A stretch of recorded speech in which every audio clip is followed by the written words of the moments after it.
Well, good afternoon, everyone. It's great to see you all here today. It is February, and it's the time to grow the beard. It's a great time with the weather so cold outside. It's actually warm in here to me. Is it to you? If it gets too warm, you can turn that thing down there just a little bit. I turned that one down, but it's just a little bit warm. I have a message here for you today, and you can see the title slide there. It's called The Fullness of Times and King Herod. So last week we went over the fullness of times and Caesar Augustus. So this is the new part here that I want to look at with you today, and I think it really kind of plays in off the message that we just heard, because we're looking at we need new hearts, we need a new ruler. And you're going to see here how bad of a ruler we had at the time of Jesus Christ leading up to his birth. And that's kind of the reason we want to look at this. We want to look at Herod versus Caesar vis-a-vis to see, what kind of world was Jesus born into? What kind of king we needed to come and replace the system and then to replace the person. And so this is, I think, you can say a precursor to what's to come here in the end of the age. So we're going to look at, what kind of world that Jesus came into. And of course, last week we answered it in part by looking at a macro level of the Roman world and how Rome was running the world. So how did they get to that point? Who was at the head? And the guy who was leading it was a guy by the name of Caesar Augustus. That's what we went over. And Luke was pitting Caesar Augustus with Jesus. But today I want to take more of a micro approach, which I think is a bit more interesting, and look at how Paul was talking about what was fulfilled at this time. So within that Roman world, what was happening in the Jewish world in the land of Israel at that time, we want to look at, because something very dynamic was unfolding.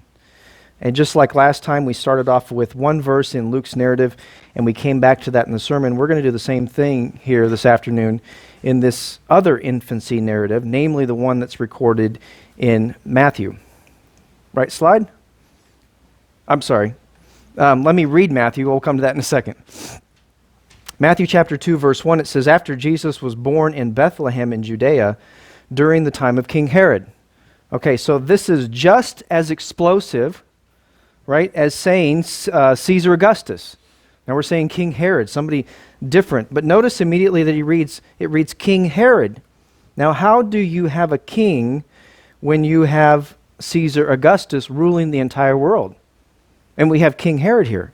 And I want to help you understand that. Who was this King Herod character anyway?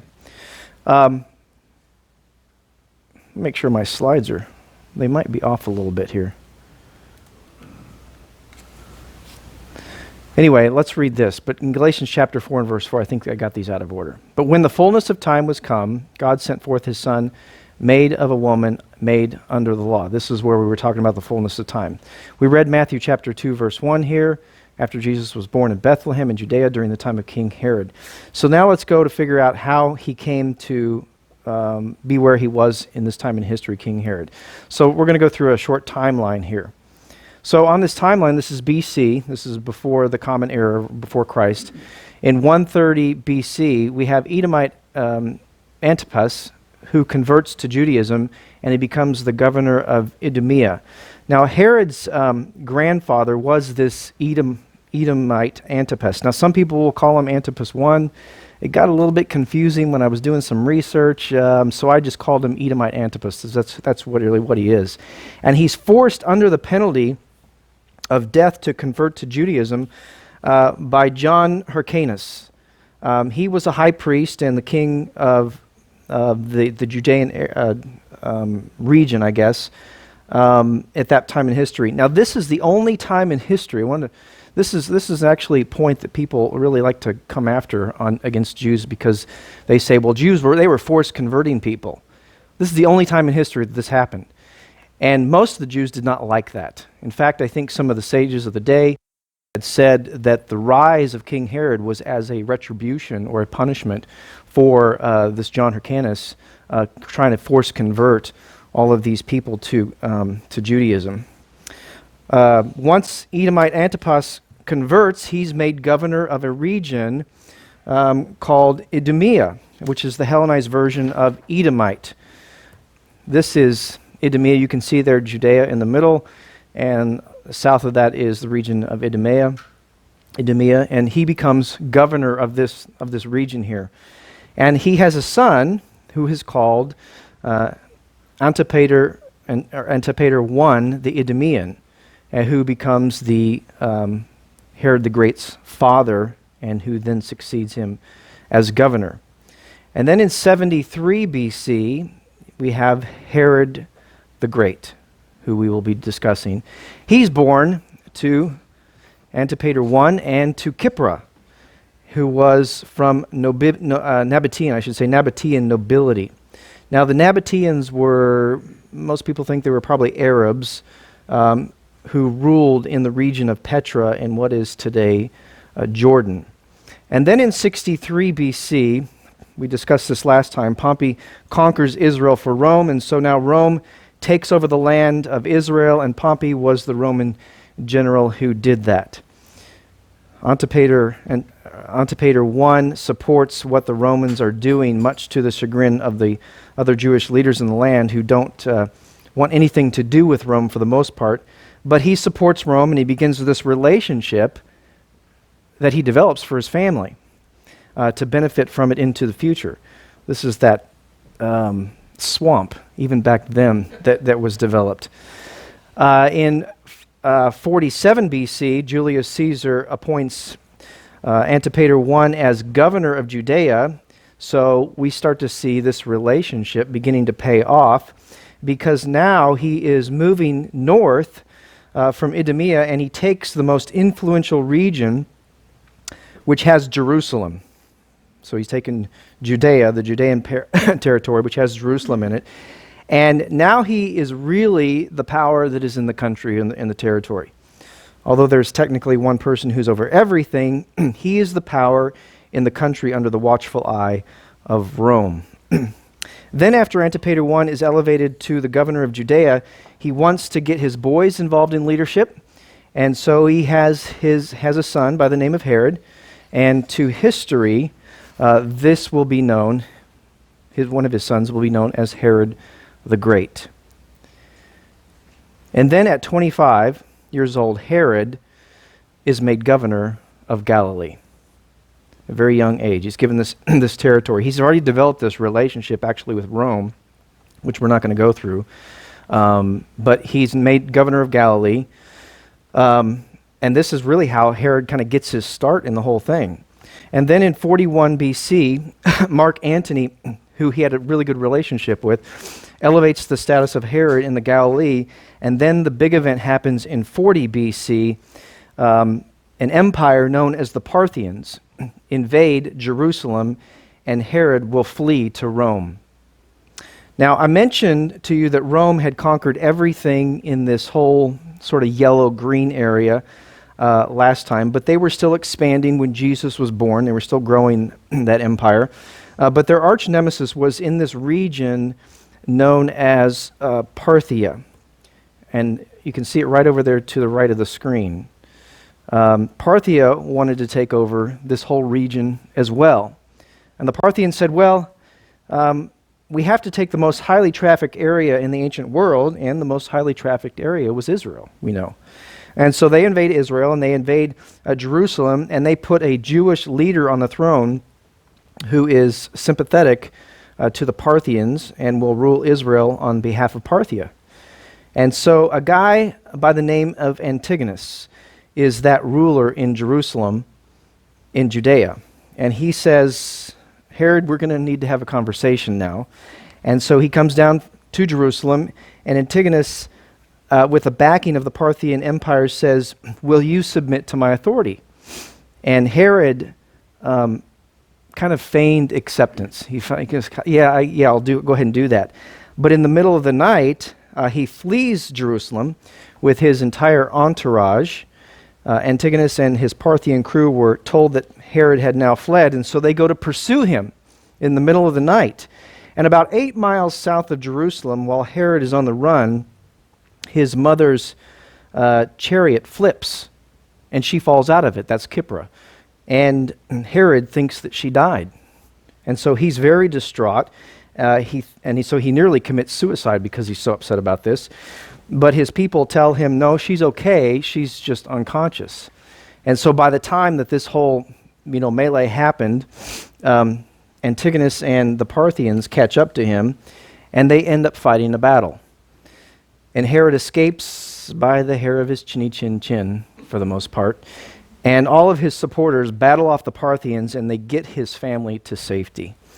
And then Herod makes a beeline to Rome, because he needs Rome to be able to retake Jerusalem. And so Herod is now in front of the Roman Senate, and he's talking to the Roman Senate, and Herod tells them that all that's going on. And so Rome knows that the Parthians are the nation that they can't conquer. They can't get in there, and they're the bane of Rome's existence. And the Senate concludes that it's time to have a king in the land of Israel, of course, under their watchful eye. We think that you need to be king of the Jews. Now, in Tacitus writes this. He's a Roman historian. He said it was an old and long-standing principle of Roman policy to employ kings among the instruments of servitude. So the idea was that if you were going to rule all of this green territory here, this whole area, you go to these places, you find a strong local ruler, and you give them more power, you give them more authority, you give them more backing, and then they say, well, as long as you keep our peace, and now you know what the peace is, you know how they keep the peace, with blood and swords and terror. As long as you keep the peace and give us the money that we from your country, then you can run your country however you want. And so in 40 BC, the Senate makes Herod king of the Jews. Herod, though, has to now earn it because the country is being run by the Parthians. So there's a very short window of time. So Herod comes back and he starts in the north and he works his way south. And Herod unleashes terror on the land to put all the revolts down that's happening. If I remember right, I think he killed like half of the Sanhedrin to be able to take back a part of this country. It was bloody, it was horrific, and you just think about all the things we talked about last week. That's the way it was. This is Herod. This was King Herod. The way he ruled, the way he lived, the way he took power. Herod was also known as an incredible athlete. He was an incredible military man. He was very strategic, but he was brutal, and he was ruthless, and Rome loved him.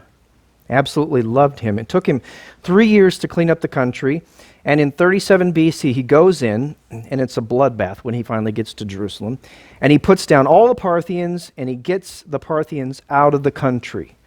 And now Herod is installed as king of the Jews in 37 BC. And then Herod goes, what else am I going to do? What should I do now? I mean, Rome is ruling the world. The Parthians are out here, they're out of here, and there's no major threats at this time. And Herod is a pretty ambitious man. And so Herod sets out to make a name for himself in this little area of the world. And he does this by engaging in a number of building projects. So what I want to do is, with that understanding of the background of Herod a little bit and how he came to the throne, I want to take you to 4 sites and offer you a couple of highlights that have been noted from archaeological excavations and let you see these sites. And I'm doing this so you can get a sense of how truly great, in many respects in this world's way, how great King Herod the Great was. So let's begin at a place called Masada. Now, Masada is located on the western side of the Dead Sea. It is this massive mountain that sits 1,300 feet above the valley floor, as you can see right there. See the Dead Sea in the background. There is a path, when we were there, Max and I, that you can see right here. It's called the snake path, or the serpent path. and it winds its way, it snakes its way up the mountain. And it takes, they said, about 45 minutes, maybe an hour to go up on that path. I think you can actually see some people walking up there on that path.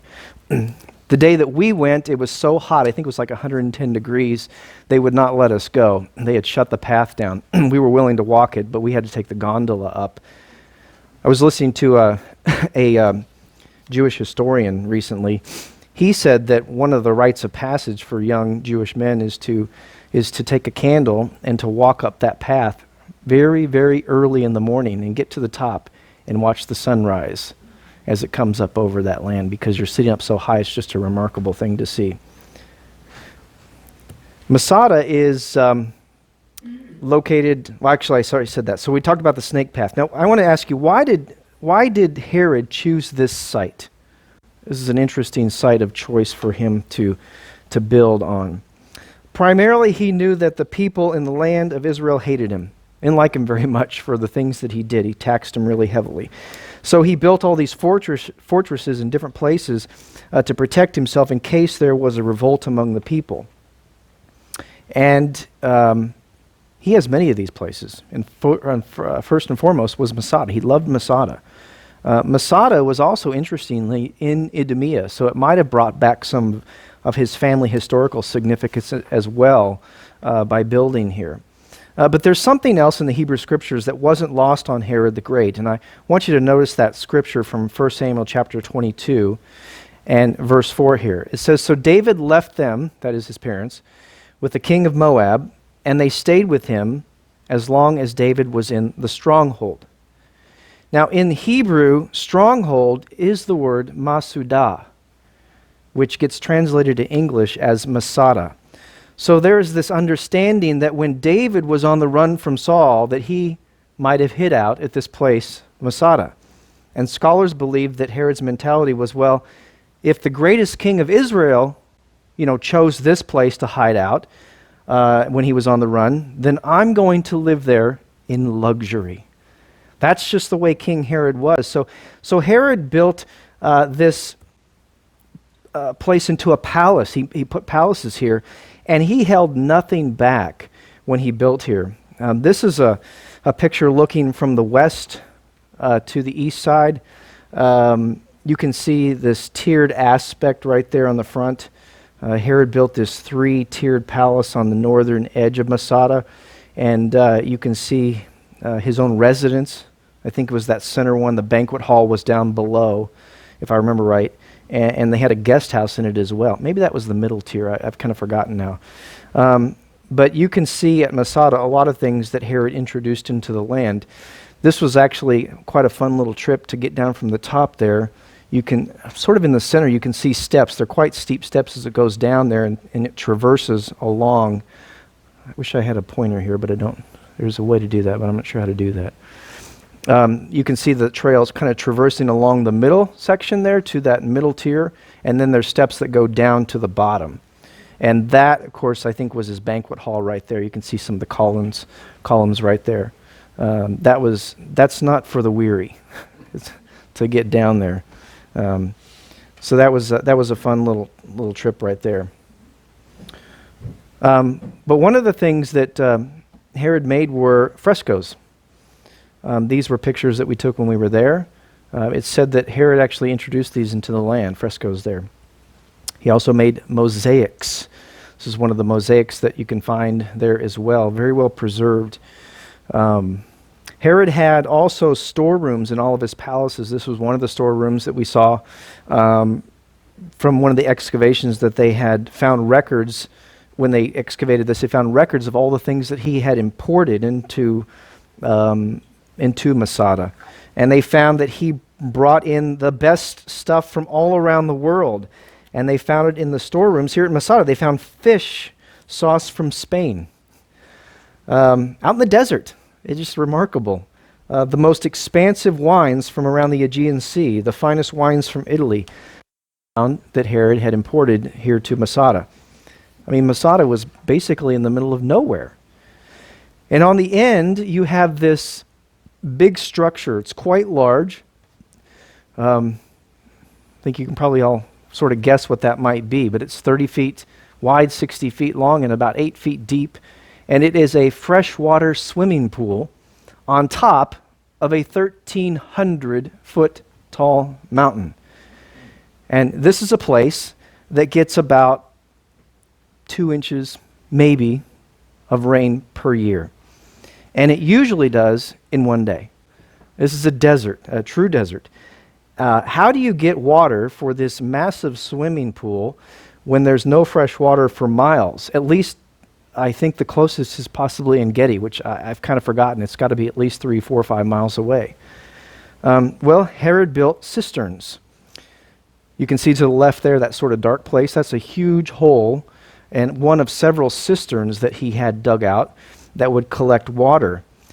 He didn't only have them on the top of the mountain, he had them on the side of the mountain. And he had a particular way that when the rain came down, that it would collect and it would run into those cisterns. And they would collect it and just fill it right up in the matter of, that flash rain that they would get one or 2 days out of the year. And sometimes it wouldn't come every other year or something like that.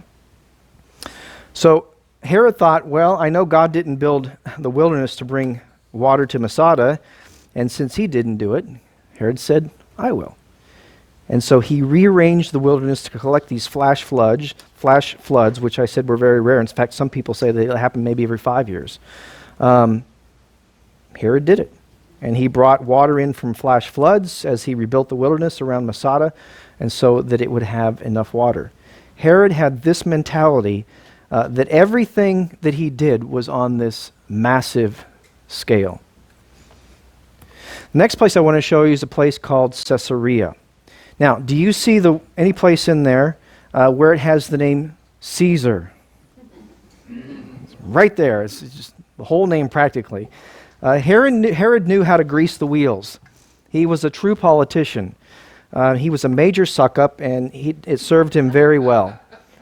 Herod had a problem at one point. Do you remember when Mark Antony and Octavian got in a civil war? Remember we talked about that last time, and where Cleopatra and Mark Antony had committed suicide, and then how the elders of Asia Minor had said, oops, we made a mistake, and then they went to Augustus, or Octavian at the time, and they said, we sided with the wrong guy, we want to side with you. Herod did the same thing. As I said before, Herod was really, really close with Mark Antony. Very good friends. I guess political aides in many ways.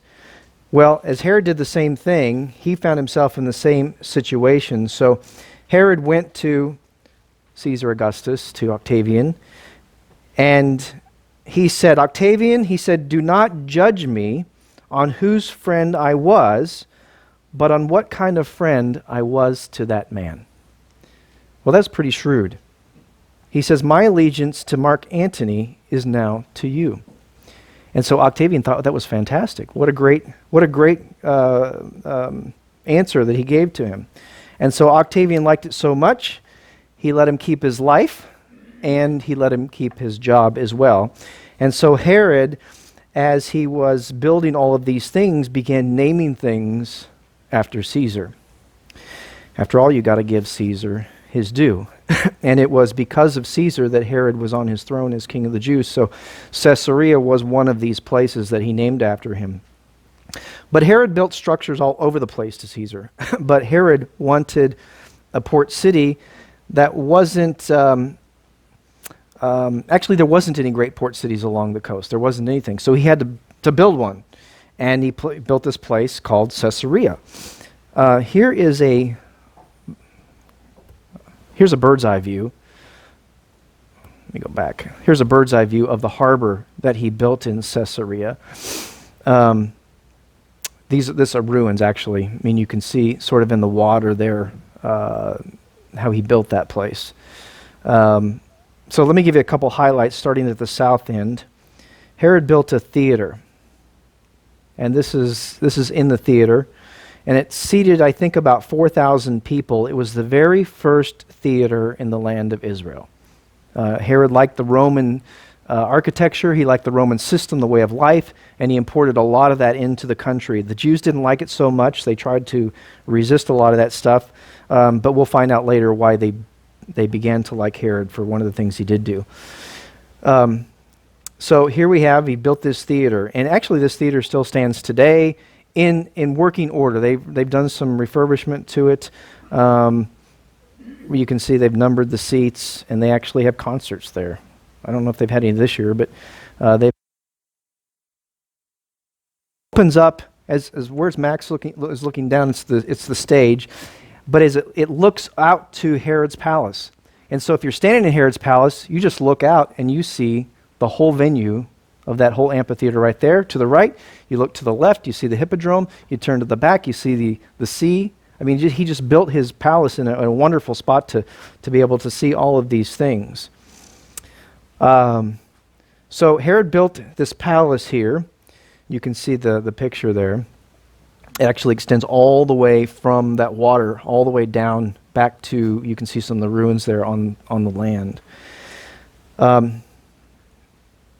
you see again the theater behind it, as you can just see right into the theater. To the left, you can see the hippodrome.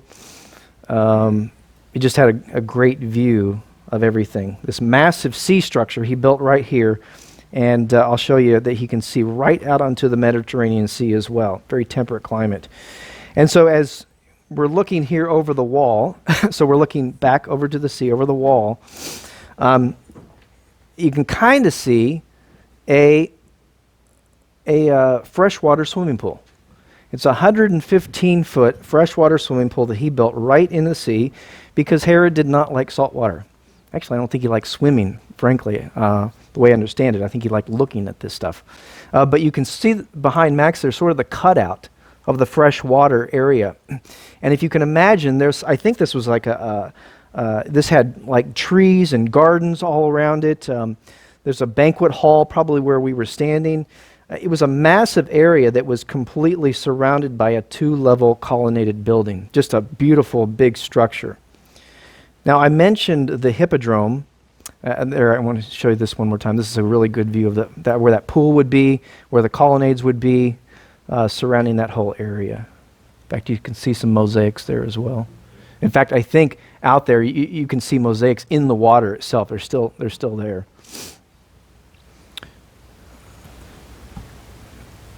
Okay, so I mentioned the hippodrome. Here's the hippodrome. We were actually at one end of it, looking back towards the palace, back towards the amphitheater.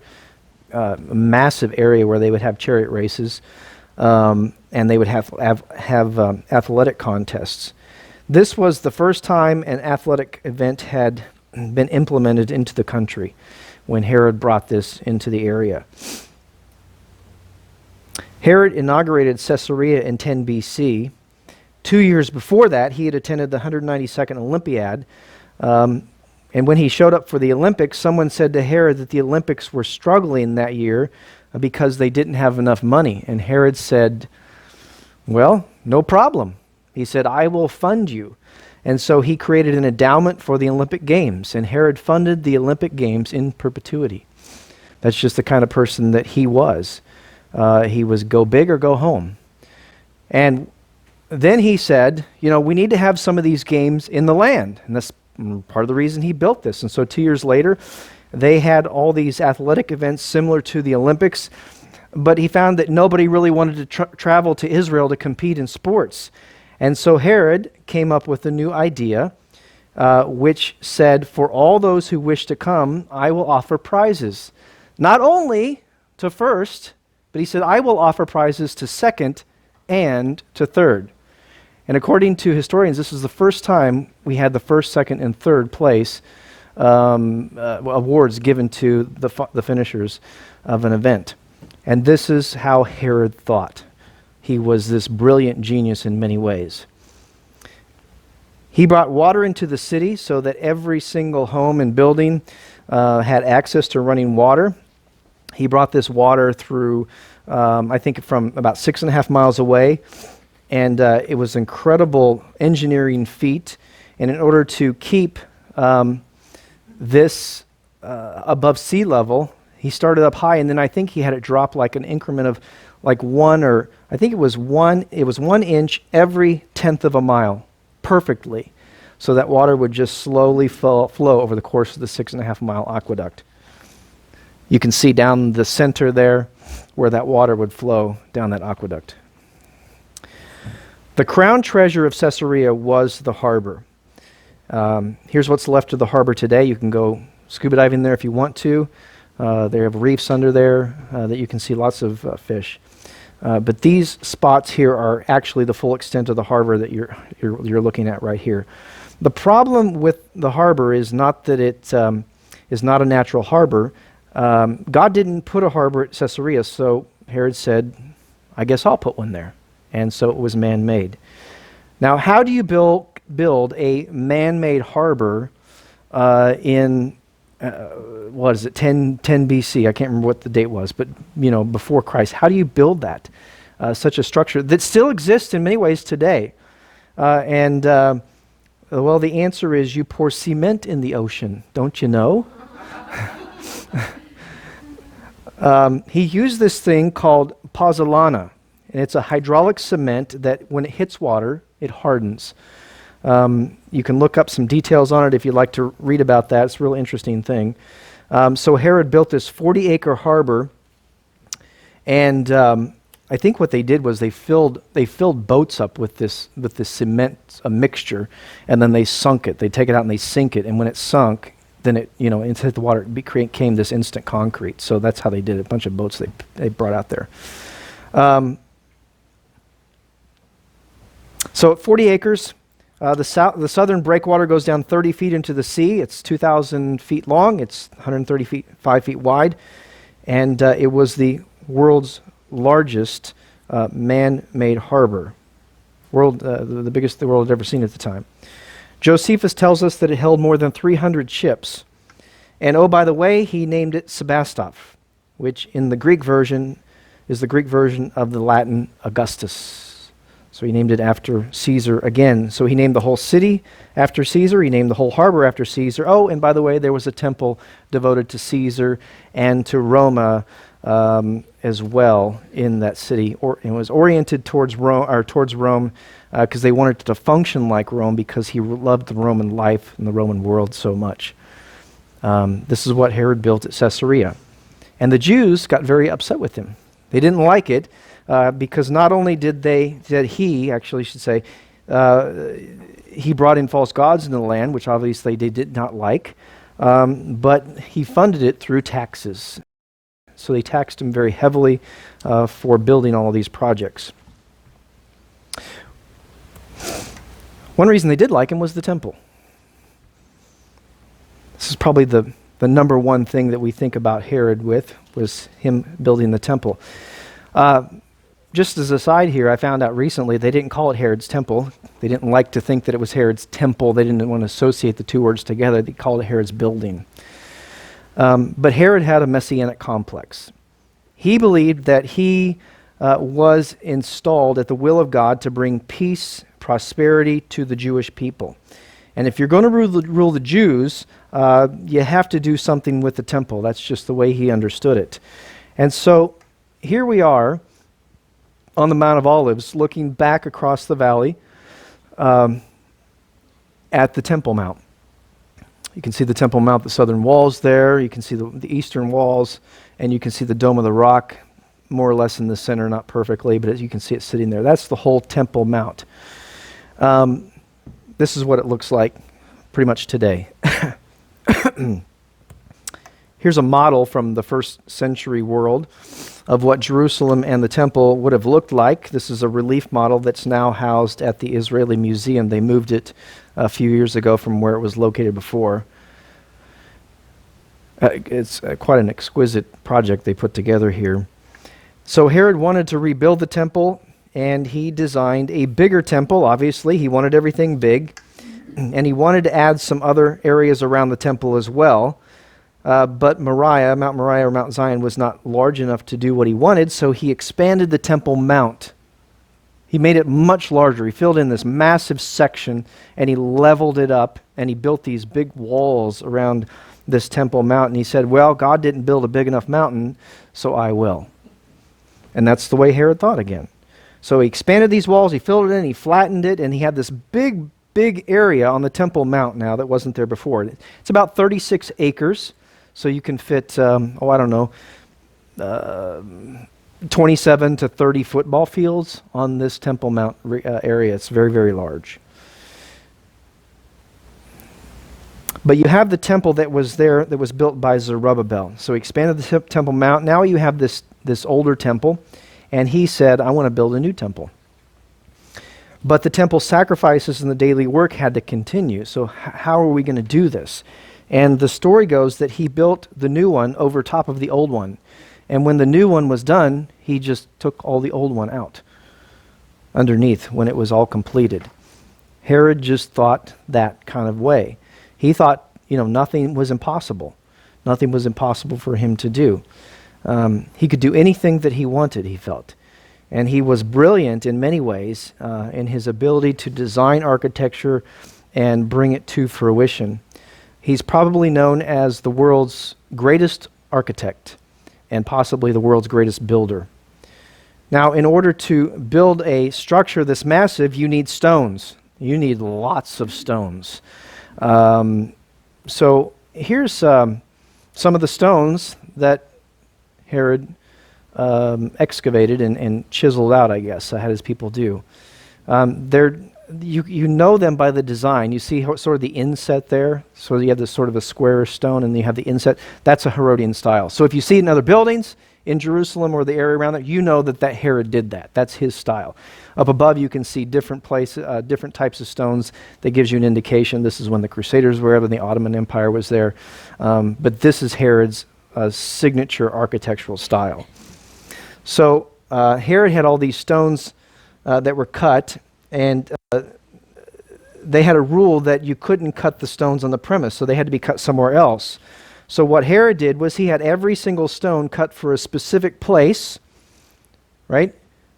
The building fit together perfectly. That's kind of what we're talking about when Jesus says, he puts every stone in place in the building. He fit it together perfectly. He put this together to fit perfectly.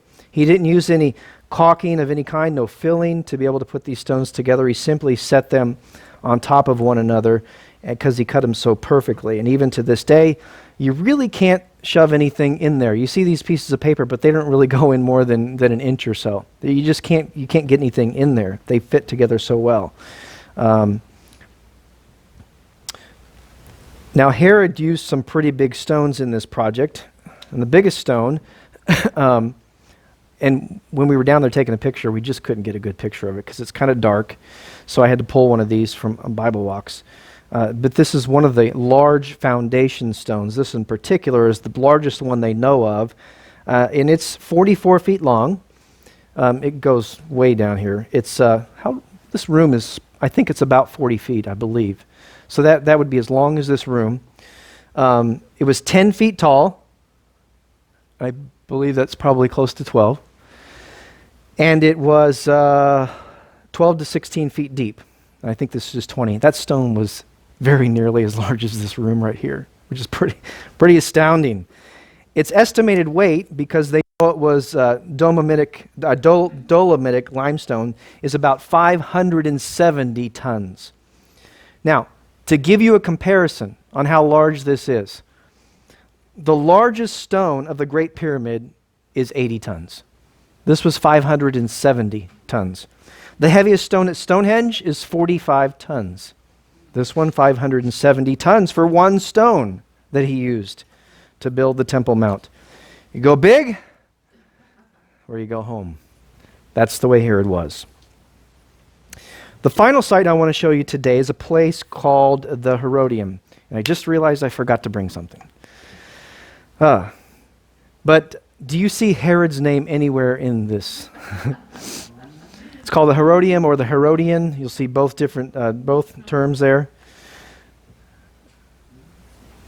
If he's naming something after Caesar and then names something after himself, you can already see how important this site is to him. Here's where the Herodian is, or the Herodium. It's about 8 miles south of Jerusalem, and it looks like a volcano when you look at it. This is what you see as you're driving up. It's sort of this mountainous area. And Herod said, I want to build the largest palace fortress in the entire ancient world, and I want to build it on this spot right here. And his architects came back to Herod and he said, Herod, we only have one problem with this spot. He said, this hill is not big enough. It's not the mountain that you really need or want to be able to do what you want to do. And Herod said, no big deal. He said, if God didn't put a mountain there big enough, he said, I'm going to. And so he found a nearby hill, and he moved that hill on top of this one to make it even bigger. He essentially moved a mountain in order to build his structure, his palace at the top of this mountain. By the way I understand it is that Jesus once said, of course we know that if you have the faith of a mustard seed, you can move mountains. I understand that, Jesus was actually here in the view of this mountain when he said that. He said, if you want to move a mountain, you want to throw it into the sea, you have the faith of a mustard seed, you can do this. He said this in the view of the Herodium. I don't know if you can see, but I think when you see the hill come up, and if I'm looking on the right side, you see there's sort of a tree on that right side. Okay, I believe right about the level of that tree or just below it, you can see sort of a line. It's going to be one of those two areas. That's where the old mountain was. And he built everything above that. He filled all of that in. So a question comes to mind. Why was Herod so adamant that it had to be on this spot? Why did he say it had to be here? Well, if you remember, there was an event that happened back in 40 BC. Remember I said when Herod was fleeing Jerusalem from the Parthians, and he was fleeing in the middle of the night, and on his way out, remember his mother's chariot, Kipra's chariot, flipped. This was the spot at which that happened, and he narrowly escaped that event right here at this particular mountain. And so it was a reminder to the rest of the world that he survived that battle because he was the one chosen to bring peace and prosperity to the Jews. And he thought, well, I'm going to have a lasting impression, and I'm going to have a lasting place so that everybody can see that this is who I was and who I was created to be. And so he put it right here, and Herod built Herodium. And this is the big palace fortress up here. This is Max standing in what's called the lower Herodium. It's down below it in sort of the flat area, which you can see the mosaic there, really well preserved. It's not an easily accessible place. When our bus was there, we had to sort of jump across this sort of ledge and kind of climb down into it. So only Max and I went down in there, and we got some really neat close-up pictures of this lower area right here. One thing that I just remembered, I think Ehud Netzer, I believe, if I remember his name right, was the one who uncovered the sarcophagus or in the mausoleum of Herod. He spent, what did he spend? 30 years here, I think, digging, because he was convinced that Herod's mausoleum was down here at the lower Herodium. Spent a lot of time discovering things down here. Never could find it. Spent a lot of time in the upper Herodium. Never could find it. Then I think one day somebody dug sideways by accident. Don't quote me on that. And they came across the mausoleum, and that's when they found it. It was, I'm trying to think, it was about 10, 15 years ago, somewhere around that range. It hasn't been too long ago. Ehud Netzer actually died on this location. I think he leaned back against a railing or something, fell to his death. I think he had a stroke or something happened to him, maybe a brain bleed. But he spent practically his whole life here trying to uncover where King Herod had been buried. So we're at slide 55. Okay. So this is, of course, the lower Herodian. This was 37 acres, the way I understand it. It was very large in size. In the middle, you can see right here in the front, it has a swimming pool that's about 210 feet long. Everywhere Herod went, he built pools. He loved them. 9 feet deep, and it had a gazebo. You can see the structure there in the middle. It was 40 feet wide, and it had a great view of the upper Herodian there, and you can see where Herod's tomb was found. It was thought that most people didn't know how to swim in the ancient world, so they probably took boats in this pool out to the gazebo. And this is what Herod did. Everything he did was on this massive, big scale. This is the palace fortress, what it looked like, what it would have looked like when Herod had built it. The tower was 120 feet tall. This is on the very top of the Herodian, of the mountain. There were gardens, there were residences, there was mikvahs. Some people say that Herod wasn't, since he wasn't Jewish, why would he have all these mikvahs? But it seemed like he did some sort of practicing of the Jewish religion. Whether he was genuine with it or not, that's debatable. But he did have one. I think, if I'm not mistaken, I think it's that tent back there, behind there. I believe that was a what's the word I'm looking for? Not the temple, but a temple replica. What is it?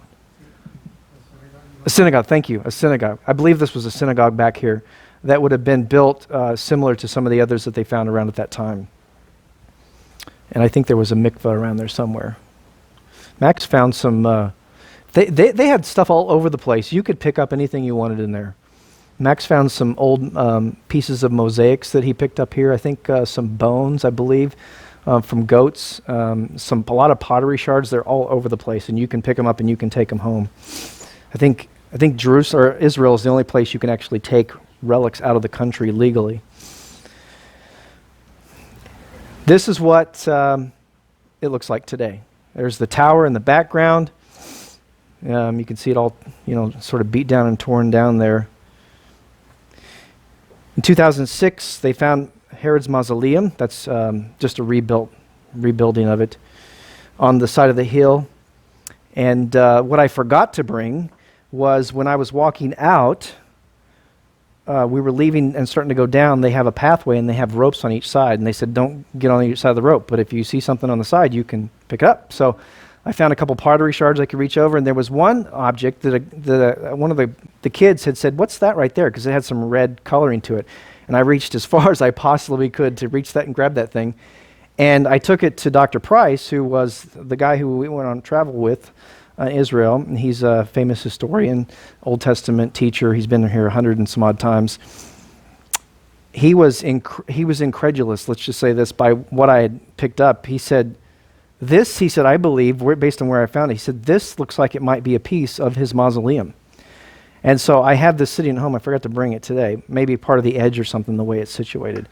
But I can't believe that something was actually out there of some significance that was very close, because I don't think it was more than 25 feet from that mausoleum right there, because we couldn't get to it. We can only peek around the corner and see it. This is Herod's sarcophagus. Trying to remember, I think this was in the Israeli Museum, but I kind of forgot now where we were.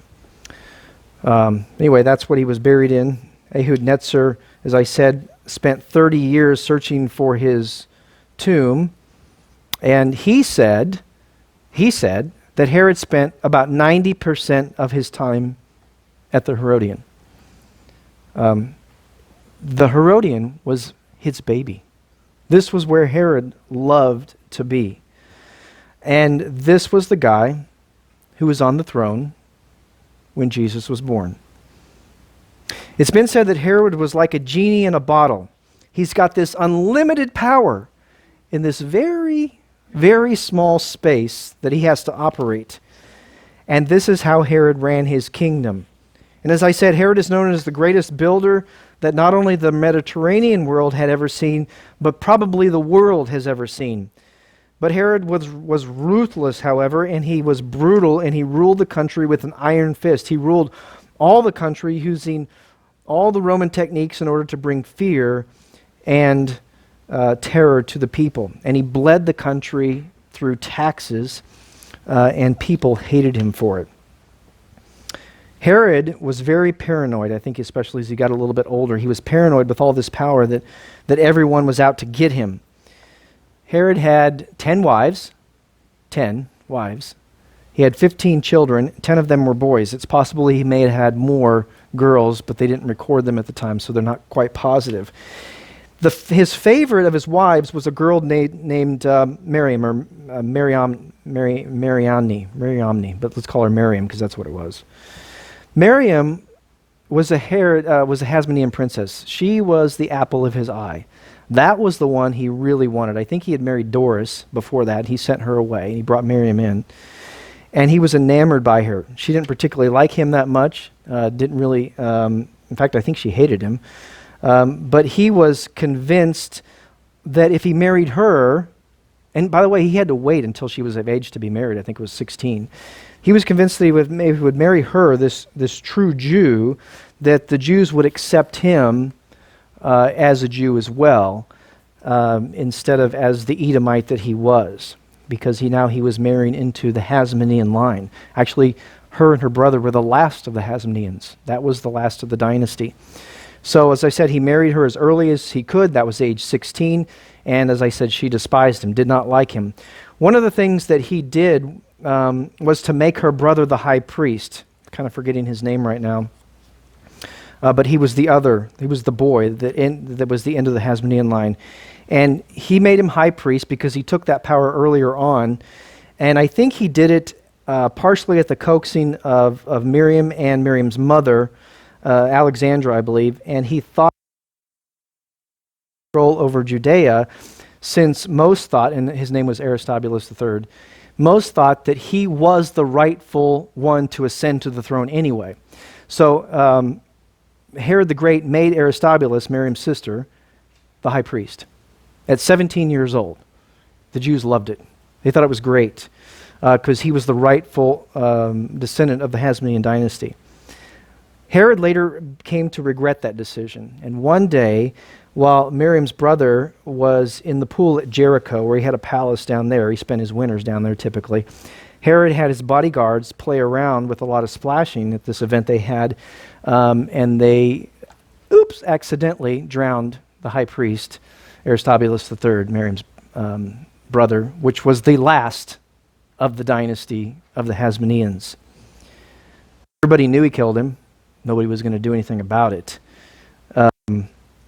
Whenever Herod would go off on long trips and he didn't know if he was going to come back alive, he told his advisors to kill his wife Miriam if he didn't come back alive, because he couldn't stand the thought of another man being with her.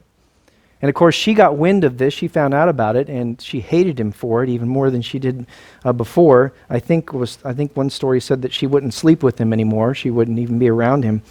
And the advisors told Miriam about this, and so I think that he began to think she was cheating on him.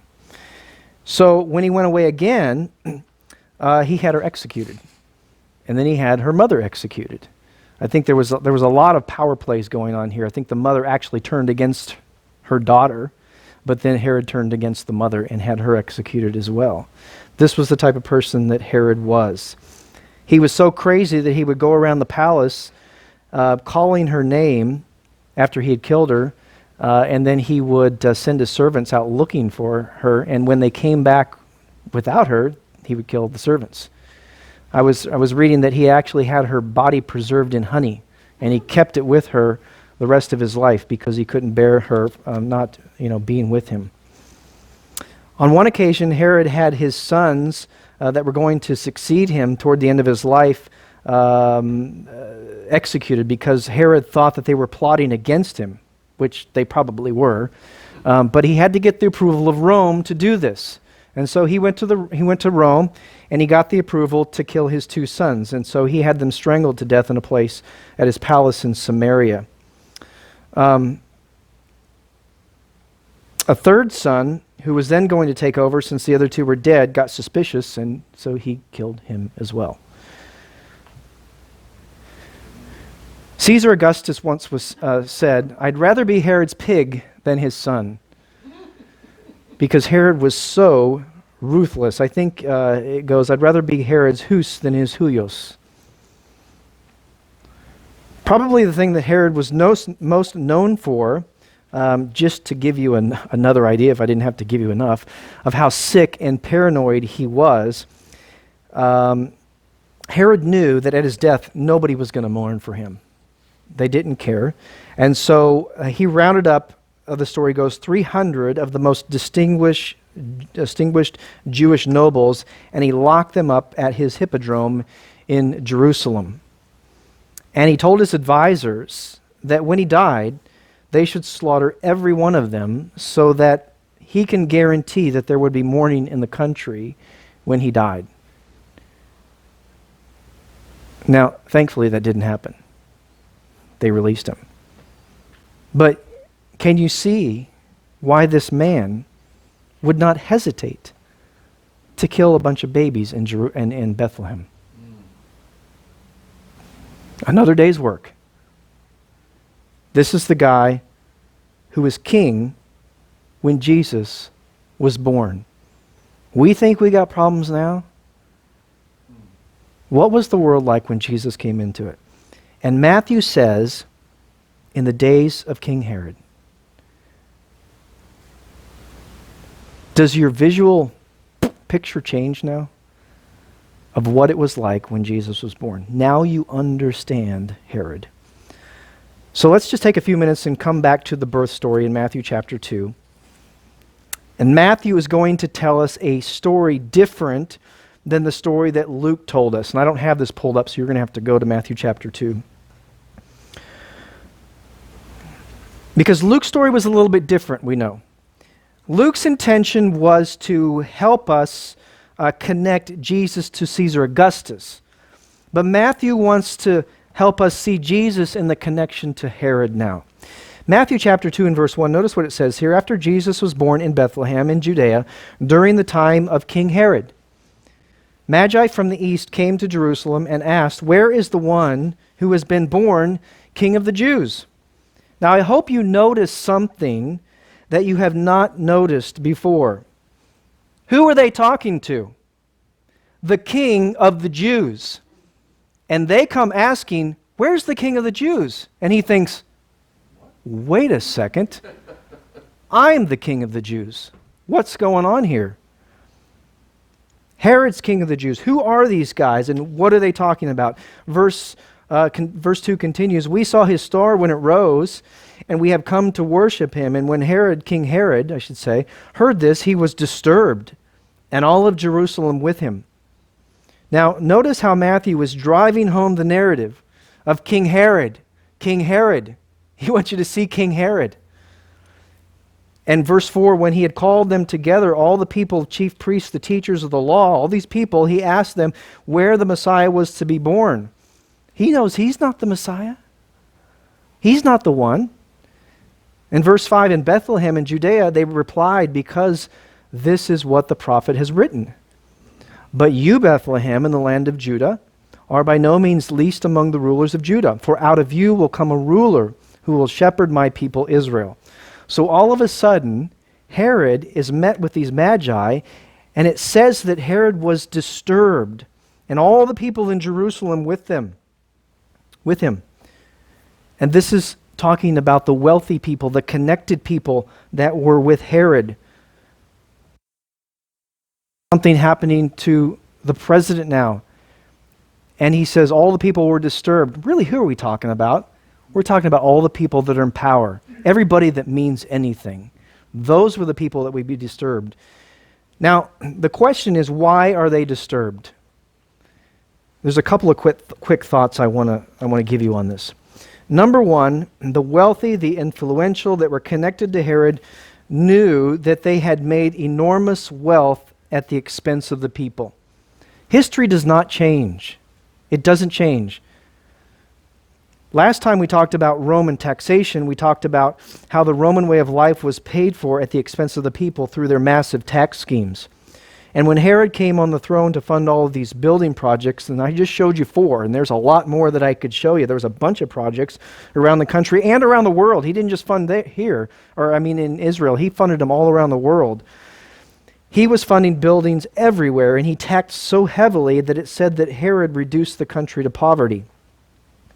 And all of Herod's people who were supporters of him knew that they had made a ton of money at the expense of the people, and they knew that they were going to be called into question now about what was really happening. And this is why they could be so disturbed. Number 2, but for Herod in particular, he knew that he wasn't the true king. Herod understood this, and there's a lot of backing for this. Remember that Herod's grandfather was from Idumea? Actually, he was not from Idumea. That's the location where he underwent his forced conversion. He came from this region called Edom. And as I said, Idumea is just a version of Edomite. Edom, of course, we know that Edom was from the tribe of Esau. And what happened was that the Edomite clan migrated over to the southern part of Israel in the Persian period. And then all of a sudden, this other Arab tribe known as the Nabateans filled the gap. Nature abhors a vacuum. And they came in and filled that gap. And Herod's father is Idumean, which means his father is Edomite. And his mother is Nabatean, which means, Herod is Arab on his mother's side and Edomite on his father's side. Because, Esau was Edomites. Now, there's nothing wrong with being an Arab. But when you're an Arab from the Edomite line, it takes you back to a scripture. In Genesis chapter 25,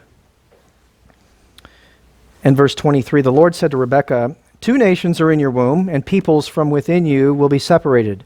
One people will be stronger than the other, and the older will serve the younger. Now, of course, we know that the Messiah line comes from the line of Jacob, not from the line of Esau. And the prophecies in Obadiah predicted what? The complete annihilation of the Edomites, the destruction of the line of Esau. Herod was an Edomite. He was from that line. And Herod knows this, and it's got him very disturbed. And number 3, you also have the presence of the Magi. Now, we don't have time to talk about who they were, but let me just give you a brief snapshot. Some say that they were wealthy priests from Saudi Arabia, or Persia or Babylonian areas, which were connected to the Parthians. I think it makes most sense if they came to worship the king. Whose king? They were descendants of the lost tribes of Israel. And history tells us that the Parthians were likely part of the lost tribes of Israel, and their leaders were keeping track of the prophecies. And so these Magi were leaders and maybe priests of the Parthians who came to worship their newborn king. But like most rulers, they came with a probably rather large entourage of people, maybe hundreds, maybe 1,000 or more people, as they were coming into the city here of Jerusalem. And remember, thinking back, why Herod had to flee from Israel in the first place 40 years ago, because Parthians had overrun the land. And wait a second, now they're coming back into the land. Herod thought he had gotten rid of them over that 3-year period, and now this is the first presence of the Parthians back in the land, and they're asking, oh, by the way, where's the king of the Jews? Whoo! What's going on here? And Herod is disturbed. Verse 7 of Matthew chapter 2. Then Herod called the Magi secretly and found out the exact time that the star had appeared. Of course, you know that there probably were not 3. There were 2, maybe more of the Magi. But all of Jerusalem knows about their presence. And so Herod talks to them and he says, hey, I'd like to know where this star appeared. Where is it? In verse 8 he says, he sent them to Bethlehem and said to them to go and search carefully for the child. And as soon as you find him, report him to me that I may go too and worship him. You now know that Herod is not a genuine person, not in any sense. After they heard the king, they went on their way, and the star that they had seen when it stopped ahead of him stopped over the place where the child was. And when they saw the star, they were overjoyed. And on coming to the house, they saw the child's mother Mary bow down and worshipped him. They opened their treasures, presented him with gifts of gold, frankincense, and myrrh. And having been warned in a dream not to go back to Herod, they returned to their country by another route. Everyone knew who Herod was. And now you do too. This is the king who was on the throne when Jesus was born. You see, Matthew tells the story. He says, I want to tell you about King Herod. He is the epitome of Rome. He's the microcosm in Israel of the macro world of what the empire was about. And yet, what we know about Herod is that in many ways, Herod exceeded Caesar Augustus, not in power, but in wealth. Some have argued that Herod the Great was among the wealthiest that has ever existed on this planet. He was the greatest builder the world had ever seen. This is Herod, the king of the Jews. So the question is, what is Matthew confronting us with? What is he confronting us with? And I think he's confronting us with this question. Who is the true king? Herod represents Rome. He's the most dominant ruler that Israel had ever seen, and it was at this fullness of time that Caesar Augustus ruled the world. It was at this fullness of time that King Herod, Herod the Great, was ruling Israel. Herod, whom Rome had made king of the Jews. Caesar Augustus called himself the Son of God, divine. Great was called King of the Jews. And yet this is the time that Jesus, the true Son of God, the true divine, God in the flesh, the real King of the Jews, was born. As I said, Ehud Netzer said that Herod spent 90% of his time at the Herodium. That means that there was a 90% chance that Herod was sitting in his luxurious palace just 3.5 miles away from where Jesus was born in Bethlehem.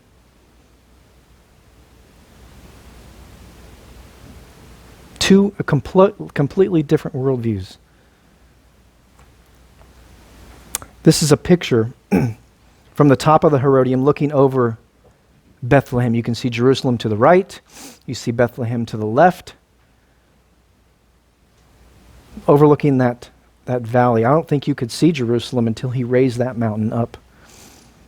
But you're sitting 120 feet above on that mountain, and you're looking down now at at Bethlehem. And Bethlehem is now in the shadow, as it were, of Herodium. There's literally no place to the Herodium that Jesus could have been born that was closer. The closest you could get. In the fullness of time, one true king was coming on the scene, and there was one false king who was claiming he was the King of the Jews. In the fullness of time, one false God, one false Son of God, and one true Son of God.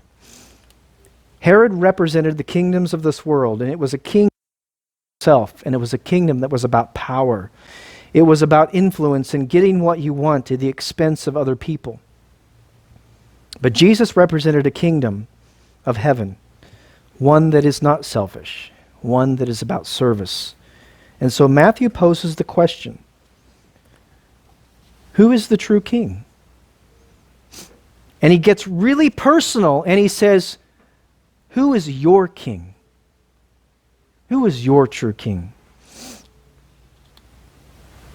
How are you using the gifts and resources that God has given you? Is it to further your kingdom? Or is it to make a name for yourself? Or is it the reflection of glory? Or is it the reflection of the glory of God for others? Does your life revolve around the entrapments of the world?